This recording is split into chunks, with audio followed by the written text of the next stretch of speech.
Hello, I'm Tom Nagle. I'm with Robinson Engineering, and I'm also the city engineer for the City of Blue Island. I've been the engineer for Blue Island for over 23 years. In that time frame, we've done many projects for the city. We're very proud of them. One project I was asked to talk about was the repainting of the elevated tank.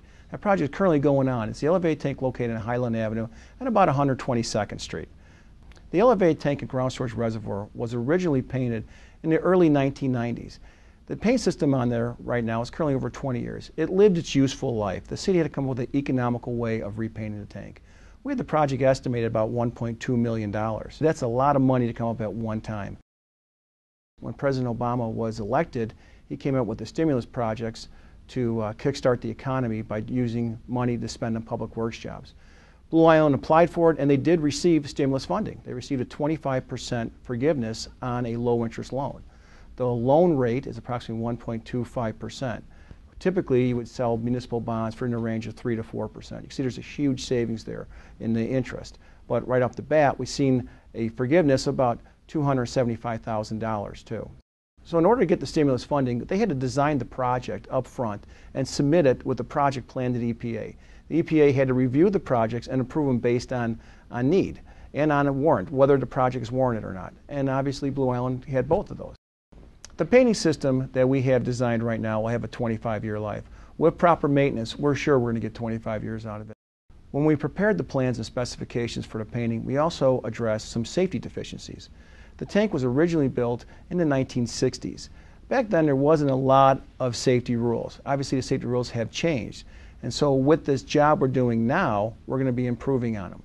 We're going to be installing additional safety rails along the top where the manways are. We're going to be installing fall protection devices on all the ladders. We're also going to be installing a larger manway down at the base of the elevated tank. And the larger manway was sized so it could fit a man or a woman on a stretcher in the event they get hurt while working on the elevated tank and they're stuck up there. Without this component, they would have to hang over the edge and dangle them down. If someone is stuck in the bottom, you have to pull them out. All the improvements are OSHA compliant. You may also notice that the antennas have been removed from the elevated tank. All the cellular antennas have been removed, and they're installed on a portable antenna rack that is located on the east side of the property behind the reservoir. So some of the concerns that we had, and I'm sure some of the residents have too, is that what's going to happen when they sandblast this elevated tank? I mean, is there going to be sand flying all over the local area? Is it going to be sand flying into the park or maybe on the residents on the other side of the railroad tracks? Well, the project is designed, and with the contractors adhering to it, is putting a full 360-degree shroud or containment around the elevated tank. So when they're sandblasting, all the material produced from the sandblast, the paint chips and the sand, will fall to the ground within the inside of the containment and will not cross property lines.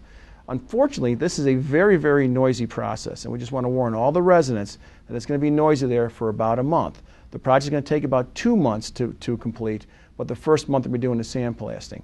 The latter part of the project will be putting the second and third coat on, and it won't be as noisy as when the sandblasting is going on.